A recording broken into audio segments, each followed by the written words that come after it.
사랑의 회복을 위하여, 그런 제목으로 하나님의 말씀을 잠시 나누겠습니다. 병든 자녀를 살려내고 아버지 자신은 행복하게 죽을 수 있는 아버지의 사랑, 이 아버지의 사랑을 그린 가시고기의 작가 조창인 씨가 또 하나의 감동의 역작을 썼습니다. 등대직이라고 하는 소설인데 어머님의 사랑을 그린 너무나 감동적인 그런 소설입니다. 이 주인공 재우는 어려서부터 똑똑한 그의 형과는 엄청난 차별을 받습니다. 도무지 어머니의 사랑을 이 재우는 느낄 수가 없습니다. 형이 워낙 똑똑하기 때문이죠. 어머님의 차별 대우를 견딜 수 없어서 집을 나와서 이 재우는 등대지기가 됩니다. 어머니의 사랑을 독차지했던 형은 어머니를 떠나갑니다. 치매에 걸린 어머니를 두고 이민을 떠나죠. 대소변도 가리지 못하는 어머니를 맡아서 섬기는 재우에게는 고통 그 자체였습니다. 그런 태풍이 몰아치는 어느 날 밤, 등대에 불이 꺼져버린 거예요. 여러분, 등대에 불이 꺼지면 어떻게 되겠어요? 폭풍 치는 밤에 배가 전복될 수 있겠죠. 그러니까 재우가 불을 켜기 위해서 나갔는데 누워있던 엄마가 자식을 부릅니다. 재우야, 가지마. 재우야, 가지마. 치매에 걸린 엄마가 그렇게 재우를 부르는 거예요. 어머니, 저는 가야 합니다. 어머니, 여기 냉장고에 먹을 것이 있습니다. 그런 등대를 고치러 올라가는 것이죠. 등대에 올라가서 끊어진 퓨즈를 갈아 끼우고 전기를 다시 연결하는 순간 재우는 감전되어 쓰러지게 됩니다. 의식을 찾았을 때 그의 내장은 이미 타들어가고 몸은 오그러들 대로 다 오그러지고 있었습니다. 이대로 죽는구나 나는. 생명을 포기할 수밖에 없는 그 시간에 수백 계단을 뛰어오르는 한 사람이 있었습니다. 바로 치매에 걸린 어머님이었습니다. 어머니가 올라오면서 막 소리를 치는 것입니다. 재우야, 재우야. 근데 아들 재우는 알았습니다. 어머니가 올라오면 죽게 된다는 것을 알기 때문에 어머니 내려가세요. 빨리 내려가세요. 오시면 안 돼요. 이렇게 외치는데 재우의 목소리에는 힘이 없었습니다. 어머니가 더 가까이 와서 이렇게 말합니다. 너 왜 밥 안 주고 여기 있는 거야? 밥 줘. 그리고 그 어머니는 곧바로 말합니다. 너 힘들지? 내가 재우 너를 살려줄 거야. 그리고 무릎에 아들을 눕힙니다. 빗물을 떠서 아들의 입에 넣어주죠. 빗물이 들어갈 때 타들어가는 속이 다 식어지는 것 같았습니다. 재우는 또 어머니 돌아가세요. 아니야, 난 내 곁에 있을 거야. 먹을 것 줘. 치매에 걸려 오락가락하는 한 노인 안에는 치매와 모성의 본능이 싸우고 있었습니다. 잠시 후 어머니는 무슨 생각을 했는지 옷을 벗습니다. 그 옷을 벗고 속옷을 빗물에 적셔서 아들의 입에 넣어줍니다. 시간이 지나고 나흘이 지난 후에 구조대가 도착을 했습니다. 어머니는 이미 이 세상 사람이 아니었고 아들을 살리고 어머니는 죽은 것입니다. 하반신 마비가 되어버린 재우, 그동안 미처 깨닫지 못했던 어머니의 깊고 크고 위대한 사랑을 경험했습니다. 그는 하반신 마비가 되었지만 어머님의 사랑, 그 사랑 앞에 감동이 되고 그래서 그 사랑에 힘입어서 아름다운 새 삶을 시작한다라고 하는 소설, 바로 등대지기입니다. 자, 여러분, 우리가 믿는 하나님의 사랑은 어떤 사랑일까? 왜 에덴 동산에서 마귀라는 놈은 하와를 공격했을까? 그것은 바로 하나님의 모성애, 그 모성애의 능력을 사단은 너무 잘 알고 있었기 때문에 그런 것입니다. 오늘날도 사단의 세력의 초점은 아버지보다도 더 오히려 어머님입니다. 남자보다도 더 여자죠. 자, 타락한 인간은 관계의 중요성과 친밀함의 소중함을 잊어버리게 되고, 그리고 성취와 도전성, 그리고 종교의 껍데기만을 붙잡고 성공하고 뭔가 이루려고 살아가는 불행한 삶을 살아가는 사람들이 너무 많습니다.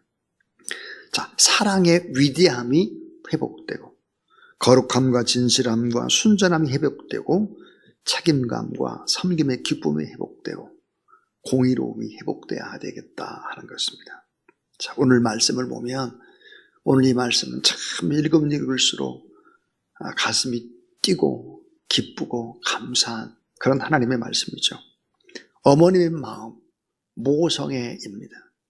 이사야 49장 15절 16절 여인이 어찌 그 젖 먹는 자식을 잊겠으며 자기 태에 산 아들을 긍휼히 여기지 않겠느냐. 그들을 혹시 잊을지라도 나는 너를 잊지 아니할 것이라. 내가 너를 따라하세 내 손바닥에 새겼고, 내가 너를 내 손바닥에 새겼다 그랬습니다. 오늘 하나님의 모성애가 어떨까 몇 가지 얘기를 나누려고 하는데, 이 말씀을 꼭 좀 기억을 했으면 참 좋겠어요. 그러면 참 행복해요. 첫 번째입니다. 첫 번째는 손바닥에 내 이름과 얼굴을 새겨 넣으신 하나님입니다. 손바닥에 내 이름과 얼굴을 새겨 넣으신 하나님. 따라하세요. 사랑은 새겨 넣는 것입니다. 사랑은 새겨 넣는 거예요. 쉽게 사라지는 것이 아니에요. 손바닥에 기록했다고 말하지 않고 손바닥에 새겼다라고 말을 하고 있습니다. 성경은 볼펜이나 연필로 쓴 것이 아니에요. 조각칼로 새긴 것입니다. 새길 땐 뭐예요? 새살이 찢어져야 하고 피가 흘려야 되는 것이죠. 새겨진 것은 한평생 살아생전 지워지지 아니합니다. 문신은 죽어도 남는 것이죠. 새겨 넣는다라고 하는 의미를 한번 생각해 보십시오. 손바닥은 늘 언제나 뭐예요? 보고 함께하고 무슨 일을 할 때든지 중요한 것은 다 손으로 하는 것입니다. 그 손바닥에 내 이름을 새겨 넣었다, 내 얼굴도 새겨 넣었다라고 얘기하고 있습니다. 하나님의 손바닥에 우리의 얼굴이 새겨져 있다. 우리의 이름도 새겨져 있다. 예수 그리스도는 손바닥에 구원의 내 이름을 새겨 넣은 것입니다. 살이 떨어져 나가고 피를 흘리는 고통을 감내했던 것이죠. 내 어머님의 손바닥, 나를 낳아주신 어머님의 손바닥은 내 이름과 얼굴이 새겨져 있지를 않습니다. 그러나 나를 사랑하시는 하나님의 손바닥에는 새겨 넣어져 있다. 이 첫 번째 얘기입니다. 두 번째는 수치를 가려주시는 하나님의 사랑입니다. 수치를 가리워줘요. 타락하고 범죄에서 벌거벗은 수치를 안고 살아가야 될 인생인데 그 수치를 가려주는 것입니다. 따라하세요. 사랑은 수치를 가려주는 것입니다. 수치를 가려줘요. 여러분, 어머니가 자식의 수치를 가려주잖아요. 자식이 잘못하면 어머니 뭐라고 그래요? 그거 제가 다 했어요. 제가 한 거예요, 제가. 우리 애는 원래 착해요. 얼마나 착한지 모릅니다. 제가 못돼서 그렇고요. 제가 잘못해서요. 뭐예요? 사랑은 수치를 가려주는 거예요. 내가 그랬다는 거예요. 그래서 여러분 어때요? 하나님의 사랑은 어때요? 예수 그리스도 십자가에 못 박으면서 모든 죄 내가 다 가지고 간다는 거죠. 사랑은 수치를 가려주는 거예요. 나팔을 불고 작은 것을 막 호도하고 나쁜 것을 말하는 것이 아니에요. 부끄러움과 두려움 속에서 자신을 드러내기 싫은 아픔들, 하나님은 양의 가족으로 손수 바느질을 해서 내 옷을 만드시는 하나님, 어머니의 손길로 묘사하죠. 보혈로 수치를 가려준다. 주홍 같은 붉은 죄악도 다 덮어주신다 그랬어요. 창세기 3장 21절, 여호와 하나님이 아담과 그의 아내를 위하여 가죽 옷을 지어 입혔다 그래요. 양이 죽은 것입니다. 가죽 옷을 지어 입히기 위해서는. 수치를 가려주는 하나님의 사랑이다. 자, 이제 마지막 세 번째 이야기 하려고요. 이 세 번째가 제일 중요해요. 해산하는 어머니. 해산하는 어머니. 품에 안고 위로해 주시는 어머니예요. 자, 해산하는 어머니. 이 해산하는 어머니를 올브라이트라고 하는 신학자는 번성과 축복의 하나님, 번성과 축복의 하나님의 사랑이다 그렇게 해석을 했습니다. 선지자 에레미야는 타락하고 범죄하고 징벌을 받는 이스라엘을 향한 어머님의 마음을 기록하면서 해산하는 여인의 모습으로 말씀을 하고 있습니다. 자, 오늘 선지자 이사야는 어미가 자식을 달래듯이 내가 너희를 위로한다. 이사야 42장 14절에 그렇게 얘기하죠. 예수님은 누가복음 13장 34절에 암탉이 제 새끼를 날개 아래 모은 것 같이 내가 너희의 자녀를 모으며 한 일이 몇 번이냐. 자, 한탄하시는 어머님의 마음을 하나님의 마음으로 표현하고 있습니다. 자, 신구약 성경 가운데 하나님의 모성애가 가장 강력하게 나타난 성경은 어디일까? 이사야입니다. 이사야.